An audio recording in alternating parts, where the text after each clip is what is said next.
So these are my Venus at FLEUR large rectangle roses. So I ordered them, I'm in New York City, I ordered them this morning and they came late this afternoon. So when you first open the box, you smell a beautiful aroma of fresh rose.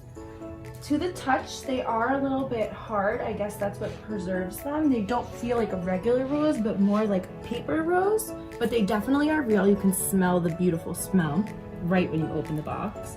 The only thing I would say is you should definitely keep it away from children and pets because they do tend to rip. I think that has something to do with the way that they're preserved. As you can see here, this one is a little ripped, as is the one, all of them actually on the corner are a little ripped, which isn't ideal, but they still look great and they smell even better.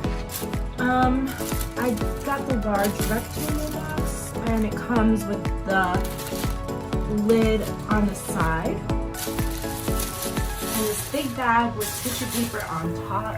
It's a little creased here. It's a little banged up here, but I would say that that is just from the delivery. I'm sure we're in New York, so they probably delivered it on a bike. And it definitely got a little banged up, but other than that, I'm very impressed with my flowers.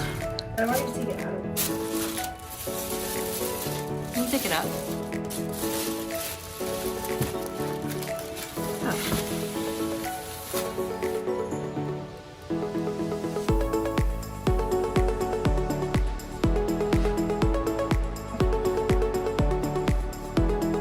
Can I undo this ribbon? They smell really delicious. They do.